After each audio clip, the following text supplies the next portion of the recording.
महाकुंभ में भगदड़ के दौरान जो तस्वीरें आ रही हैं हम सबको विचलित और परेशान करने वाली। इसमें कोई शक नहीं कि जिनकी जानें गई हैं वो दोबारा नहीं आ सकते हैं और उन जानों के साथ कई के परिवार भी चले गए हैं। लेकिन उसके बाद जो उस मामले से सवाल उठ रहे हैं उसका जवाबदेही न लेने वाला कोई है और न ही देने वाला है। जिसके राज्य में हुआ है, जिस जिले में हुआ है, वहाँ के सूबे के मुख्यमंत्री जो बातें कह रहे हैं वो उतना ही चुभ रहा है जितना उन परिवारों को चुभ रहा है जिनकी जाने गई हैं कि आखिर ये घटना आधी रात में कैसे हुई। उन प्रशासनों के बयानों से वो बातें चुभ रहा है जो मुख्यमंत्री के ज़बान से ये बातें निकल रही है। इसमें कोई शक नहीं कि ना तो धर्म का एंगल है और न ही इसमें कोई राजनीतिक एंगल है। एंगल सिर्फ इस बात को लेकर है जो बहाबाही लूटने की कोशिश कर रहे थे, जो अपने इस बात को बार बार तवज्जो दे रहे थे कि महाकुंभ से देश में डंका बज रहा है और उसका पोल कैसे खुला वो हम सबके सामने है। अब कई लोग मुख्यमंत्री जी का इस्तीफा मांग रहे हैं तो कई लोग महाकुंभ में जो वीआईपी के रूल्स बनाए गए, जो एक से बढ़कर एक भगवादारी और एक से बढ़कर एक दरअसल जो है एडवर्टीजमेंट करने वाले लोग उद्योगपति आ रहे हैं, उससे जुड़े हुए सवाल है कि आखिर ये महापाखंडी लोग आखिर क्यों हैं। जो ओरिजिनल साधु संत है, जो आस्था से जुड़े हैं, जो हिंदुओं को जोड़ने की बात करते हैं, उनको आखिर पर्दे के पीछे क्यों रखा गया। ये तमाम सवाल जो मूल है, जो जेन्युइन है, जो हम सबको जानने की ज़रूरत है ऐसे वक्त में जो तरह तरह की खबरें चलाई जा रही हैं। जो गोदी मीडिया जिस तरीके से योगी सरकार को बचाने में लगा हुआ है उस पर भी सवाल होगा। इन्हीं तमाम मसलों पर खुल के बातचीत करेंगे। कांग्रेस के तेज तर्राक प्रवक्ता ज़मीर से जुड़े हुए हमेशा मूल मुद्दों पे बातचीत करते हैं, तजुर्बे से अपनी बातों को रखते हैं। अरुण मलिक जी मेरे साथ मौजूद हैं। सर आपका बहुत बहुत स्वागत है। आपने देखा ही होगा तमाम खबरों में तो आपने पढ़ लिया, लेकिन वो चीज़ें छपी नहीं है जो हम सबको समझना चाहिए था। कैसे देख रहे हैं महाकुंभ में जो भगदड़ के दौरान हुआ, जो लाशें बिछी, जो मौतें हुई, उस पर आपकी क्या राय? देखिए, सबसे पहले तो आज हमारे देश के राष्ट्रपिता महात्मा गांधी जी की पुण्यतिथि है, उनको मैं श्रद्धांजलि देता हूँ। वो पुण्यतिथि वही यही आरएसएस के लोगों ने गोली मारी थी, तो आज उनका वो शहादत का दिन है, तो मैं उनको नमन करता हूँ। देखिए, यदि मौत का इलाज तो है, शायद मौत का इलाज तो नहीं है शायद, कहते हैं, सुनिएगा ध्यान से क्योंकि बड़ी दुखद घटना है। मौत का इलाज तो नहीं है शायद, लेकिन सरकार के पास ज़िंदगी का भी इलाज नहीं है। ये मौत पे राजनीति करती है सरकार, मौतों पे राजनीति करती है। आपने पुलवामा देखा होगा, पुलवामा में राजनीति की इन्होंने, 46 जवान हमारे शहीद हो गए। कोरोना काल हुआ, उस पर इन्होंने राजनीति करी। मणिपुर, उस पर इन्होंने राजनीति करी। हाथरस कांड हुआ, उस पर राजनीति करी। जिन औरतों को ज़मीनों में गाड़ा जाता है, मतलब उन्होंने बात की। तो इन्होंने क्या है, मौत की राजनीति पे ये डंका पीटते हैं, मौत पे राजनीति करते हैं, मुद्दों पे राजनीति नहीं करते, नफरत वाली राजनीति करेंगे। में जो हुआ आप कह रहे हैं ये राजनीति है? बिल्कुल, ये मौत पे राजनीति करते हैं। बड़ी दुखद घटना है, सैकड़ों लोग चले गए, लेकिन क्या राज है, क्या रहस्य है, क्या षड्यंत्र है? क्या रात को सारी चीज़ें की जाती हैं? नोटबंदी करी रात को, जीएसटी करी रात को, और उसके बाद रात को 1-2 बजे, ये षड्यंत्र नहीं तो और क्या है कि 1 या 2 बजे रात के समय में कोई गंगा जी में स्नान करेगा? करेगा क्या? मुझे तो जानकारी नहीं है, लेकिन जानकार जैसा कहते हैं कि स्नान का जो वक्त होता है शायद 2 बजे 1 बजे के आसपास होता है। क्या इस वजह से हुआ? रात के 2 बजे? रात के 2 बजे कौन स्नान करता है? देवी देवते तो सब सोए रहते हैं। 4 बजे के बाद सुना है हमने तो, जो आस्था का है। लेकिन ये लोगों की आस्था से खिलवाड़ किया गया है, बहुत ज़बरदस्त खिलवाड़ किया गया है, उनकी भावनाओं से खिलवाड़ किया गया है। ये इतना बड़ा हादसा होना, इस पर्दे के खिलवाड़ शब्द का क्या मतलब है? खिलवाड़ शब्द का ये है कि रात को हादसा हो गया, इतने लोगों की जानें चली गई।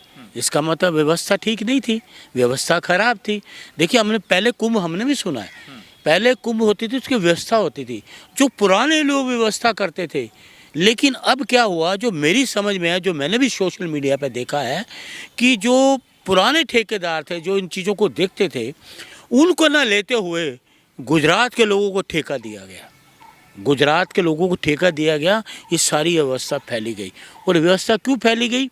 एक आम आदमी के लिए तो तुम एक पुलिस वाले नहीं भेजते, आम आदमी के लिए तो कोई सुरक्षा नहीं, एक वीआईपी आदमी, देश का गृह मंत्री 50 कैमरों को लेकर लोगों को पहले 2-4 दिन पहले भ्रम फैलाना, अफवाह फैलाना कि गृह मंत्री जी डुबकी लगाने जाएंगे, डिफेंस मिनिस्टर जी डुबकी लगाने जाएंगे। 50 कैमरे लेके वो गृह मंत्री जी डुबकी लगाने गए, लेकिन जो वहाँ के बड़े साधु संत हैं, जो अखाड़े परिषद के लोग हैं, उनको ये व्यवस्था देखने का जिम्मेदार देना उनको करनी चाहिए थी। पूरी बात उनकी व्यवस्था नहीं करके इन्होंने अपनी करी, उससे 2-4 दिन से पहले ये व्यवस्था खराब होनी शुरू हो गई। वो खराब होती ये यहाँ तक पहुँच गई। नहीं, लेकिन एक सवाल यहाँ पे आएगा ना, योगी सरकार है, उनकी जिम्मेदारी व्यवस्था को बनाए रखना, तो अमित शाह जी राजनाथ सिंह से नाराज क्यों? वो हिंदू हैं, वो अपना डुबकी लगाएंगे जैसे आम आदमी जाते हैं, देखिए उनको क्यों कोट कर रहे हैं? देखिए, देश के लोग इन दोनों से नाराज हैं। अरे देश के लोग नाराज है, ये यूपी की बात है, जो महाकुंभ की बात। देखिए, महाकुंभ में जो आम आदमी जाता है, हाँ। स्नान करने जाता है, उसकी आस्था है, भावना है, हजारों सालों से चलता आ रहा है, सालों से चलता भी आया है। कुंभ पहले भी होते रहे, लेकिन ये जो कुंभ हुआ है, इसमें ये भारतीय जनता पार्टी की सरकार ने इस कुंभ को बदनाम कर दिया। कैसे बदनाम किया? ये देखिए कितने लोगों की जानें चली गई। इस पर्दे के पीछे क्या है, ये तो आपने कई सैकड़ों की जाने गई हैं। ये पर्दे के पीछे क्या चीज़ चल रही है, तो पहले तो इसको मीडिया को बैन कर दिया था। जब देखा सोशल मीडिया ने आवाज़ उठानी शुरू करी, देश के लोगों ने सोशल मीडिया को देखना शुरू करा, तो इन्होंने वो मीडिया से बैन लाने की कोशिश की, लेकिन वो भी गोदी मीडिया हकीकत बयान नहीं कर रहा। हकीकत से कोसों दूर है, वो कोसों दूर है। यही काम अगर सरकार कांग्रेस की सरकार होती तो ये इतना तूफान मचाते, ये इनके जो एंकर हैं वहाँ जाते। लेकिन मुझे अफसोस ये है, मैं आता हूँ गोदी मीडिया पे, लेकिन एक सवाल, मतलब आप ये कह रहे हैं कि असली सच्चाई कुछ और ही है? हाँ, असली सच्चाई पर्दे के पीछे क्या है? असली सच्चाई षड्यंत्र और साजिश। रात के 2 बजे कोई आदमी नहाने जाएगा क्या? 2 बजे हमने तो कभी नहीं सुना। नहीं मलिक साहब, लेकिन एक सवाल ये भी तो हो सकता है कहीं विपक्ष का ही हाथ हो, ऐसा तो नहीं कि सरकारी कर रही है? मेरी बात सुनिए, विपक्ष का हाथ क्यों होगा? अब मैं पत्रकार हूं, मैं तो सवाल पूछ सुनिए, सरकार आप राजनीति कर सकते हैं। सर, राजनीति ये करते हैं, ये मौतों की राजनीति करते हैं, हम सत्य की राजनीति करते हैं। कांग्रेस के लोग सत्य की राजनीति, ये मौतों की राजनीति। या मिट्ठू वाली बात हो, मुंह मीठे नहीं। आप मुझे बताइए, या पुलवामा नहीं हुआ, इन्होंने राजनीति नहीं करी? वो कौन सच्चा कौन झूठा, ये तो जांच का विषय है ना। तो जांच, इनकी जांच में आज तक साबित क्या हुआ मुझे बताओ? पुलवामा की जांच में कुछ साबित हुआ? मणिपुर में कुछ साबित हुआ? आप बताइए। आप ये हादसा कांड में कुछ साबित हुआ? आप ये इलेक्ट्रो बॉन्ड में कुछ साबित हुआ?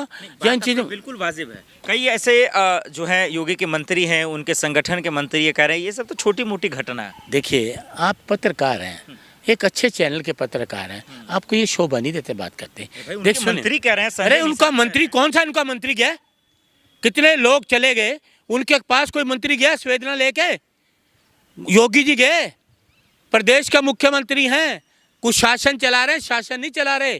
कोई गए, किसी के साथ तस्वीर देखी, किसी को कोई चेक दिया, कोई मुआवजा दें 1-1 करोड़ रुपए, मेरी ये मांग है कि 1-1 करोड़ मुआवजा दें। आदमी 1 करोड़ भी कम है, आदमी की कीमत करोड़ों में नहीं गिनी जाती। लेकिन घटना के तुरंत बाद योगी जी का प्रेस कॉन्फ्रेंस होता है। क्या कर रहे हैं ये घड़ियाली आंसू बहाना किस बात के? प्रेस कॉन्फ्रेंस करना, ये पहले प्रेस कॉन्फ्रेंस की पुलिस ने भी करी थी कि व्यवस्था ठीक है। अगर पुलिस ने व्यवस्था कहा है तो ये अव्यवस्था क्यों फैली, क्यों इतने लोगों की जाने चली गई? आप बताओ ना। तो ये अव्यवस्था ही थी, कुशासन है, तो ये ठीक से कर नहीं पाए। एक 14-15 किलोमीटर के दायरे में क्या कोई 10-12 करोड़ आदमी आ जाएगा? मैं तो कह रहा हूँ 50-10 लाख 20 लाख आदमी नहीं आ सकते। अगर 1 करोड़ आदमी ये खड़ा करके दिखा दें, जो आप कहोगे हम मानेंगे। अब एक सवाल ये भी आ रहा है कि क्या अब योगी आदित्यनाथ जी के कुर्सी छोड़ने, इस्तीफा लेने की बात आ रही, आखिर क्यों? देखिए, ऐसा है, देश के लोग, उत्तर प्रदेश के लोग, नैतिकता ये कहती है कि योगी जी को तुरंत इस्तीफा देना चाहिए। लेकिन देखिए, मैंने ये इनकी बड़ी चीज़ें देखी हैं, ये करते नहीं भारतीय जनता पार्टी के लोग। रेलवे हादसे हुए कितने, रेलवे हादसे कितनी रेलवे पलट गई। डबल इंजन की सरकार कहती थी, डबल इंजन की सरकार, कितनी रेलवे जो रेल थी पलट गई, हज़ारों आदमियों की जानें चली गई। तो रेल मंत्री ने आज तक इस्तीफा नहीं दिया। कितने शर्म की बात है। देश के लोगों की, वो रात को सोए हुए ट्रेन में, उनको पता है जिस स्थान पे जाना वो जा ही नहीं पाए, ट्रेन में ही सो गए। वो तो यहाँ पे एक मीडिया का जो रोल है, बार बार आप जो नाराज़गी जता रहे, राहुल गांधी ने भी जताया, क्यों, आखिर उनसे क्यों इतनी खुन्नस है, उनसे क्यों नाराज़? देखिए, मैं किसी मीडिया से नाराज़ नहीं हूँ, लेकिन सच तो दिखाओ। झूठ क्यों दिखा रहे हो? सच पे पर्दा क्यों डाल रहे हो? देश के लोग चाहते हैं कि जो मीडिया को लोग देखते हैं रात को, टेलीविज़न या मोबाइल देखते हैं, ज़्यादातर तो लोग आजकल मोबाइल देखते हैं, चाहे ट्रेन में जाएं, चाहे बस में जाएं, चाहे कहीं भी जाएं, आजकल लोग मोबाइल देखते हैं, टेलीविज़न नहीं देखते। क्योंकि वहाँ इनके मोदी जी की तस्वीर दिखाएंगे, उनकी तस्वीर दिखाएंगे, गाँव के नहीं दिखाएंगे, हादसों की तस्वीर नहीं दिखाएंगे, वो लोग जो परेशान उनकी तस्वीरें नहीं दिखाएंगे। तो इसलिए कह रहे बिक गया मीडिया, ये बिग मैं कह रहा हूँ तो टोटल कंट्रोल है ना इनका सरकार का, सच्चा कंट्रोल है। और ये बेबुनियाद कंट्रोल, ये डेमोक्रेसी नहीं, ये कहती है कि कंट्रोल करो। डेमोक्रेसी कहती है, जो दुख आप में दिख रहा है या आप दिखा रहे हैं, आखिर क्यों दिखा रहे हैं इतना? देखिए क्योंकि हम कांग्रेस के पहचान तो पूरे देश को होना चाहिए। देखिए राहुल गांधी को चिंतित है, कांग्रेस चिंतित है। हमारे खड़गे साहब ने पहले कहा था कि अव्यवस्था है, खड़गे जी की बात सच हुई, राहुल जी की बात सच हुई, क्योंकि वो सच बोलते हैं ना, वो कभी झूठ कभी देखा आपने? खड़गे इतने सम्मानित नेता, इतने पुराने नेता, उन्होंने कभी देखा उनको कोई झूठ बोला उन्होंने, या राहुल जी ने कभी झूठ बोला हो? चलिए अब आखिर में ये बता दीजिए, तमाम पहलू, हालांकि वक्त तो कम होगा, कि जो महाकुंभ में हुआ, जो भगदड़ मची, जो सवाल उठे, आपने भी उठाया, क्या कहना क्या चाह रहे, लोगों से क्या कहना चाह रहे? देखिए मैं तो लोगों की आस्था होती है, बिल्कुल हर धर्म में, चाहे कोई सिख हो, आपका ईसाई हो, बौद्ध हो, कोई भी, हर आदमी का अपने धर्म का सम्मान है। तो इस देश में सभी धर्मों का सम्मान होना चाहिए, अपने धर्म का डंका नहीं बजाना चाहिए। धर्मनिरपेक्षता वाला देश है, इस देश में डेमोक्रेसी है, तानाशाही से देश नहीं चलता। तानाशाही से, लोगों को दबाने से, लोगों पे झूठे केस डालने से देश नहीं चलते हैं। उजागर हो, ये तो कुदरत की, देखिए मैं तो इस भगवान से, अल्लाह से, वाहे गुरु से कहता हूँ, ये तो कुदरत ने दिखा दिया, पर्दाफाश किया। गोदी भी ने तो दबा दिया था, ये तो कुदरत की मेहरबानी हुई कि ये सारा हादसा लोगों को पता चल गया। गोदी मीडिया ने तो दबा दिया था सारा, और ये सोशल मीडिया ने किया, तो ये तो कुदरत की मेहरबानी है ना। तो ये हादसा हुआ, तो मोदी जी, गोदी जी को या अपना योगी जी को तुरंत नैतिकता के हिसाब से इस्तीफ़ा देना चाहिए। उन लोगों की हमारी संवेदना है, भगवान उनकी आत्माओं को शांति दे। हमारा जो सहयोग होगा, पार्टी का जो होगा वो करेंगे हमारे राहुल जी, क्योंकि हम तो कांग्रेस के कार्यकर्ता हैं, हमारी संवेदना ही रहती हैं। तो क्या ये तो तानाशाही वाली सरकार है, तानाशाही रवैया आपके सामने है। सैकड़ों लोग चले गए और ये कहते हैं छोटी सी गन, के मंत्री कहते हैं छोटी सी गन, उनको शर्म नहीं आती? जिसके घर में आदमी चला जाता है ना, उसको पूछो दुख क्या होता है। बहुत शुक्रिया। ओके, इसमें कोई शक नहीं। इन्हीं के शायरी से अंत करते हैं कि वाकई में इस देश में मौत का दरअसल इलाज तो नहीं है शायद, लेकिन वाकई में इस सरकार में ज़िंदगियों का भी इलाज नहीं है। वजह इन्होंने साफ सुथरी बताई है। अब देखना पड़ेगा कि महाकुंभ में भगदड़ के दौरान जो हुआ है, वाकई में योगी जी एक देश के नागरिक होने के नाते और सूबे के मुख्यमंत्री होने के नाते क्या वाकई में जिम्मेदारी लेते हैं, और जिन लोगों की जाने गई हैं उनका क्या इलाज करते हैं, उनको क्या मुआवजा देते हैं। फॉरवर्ड न्यूज़ देखने के लिए बहुत बहुत धन्यवाद।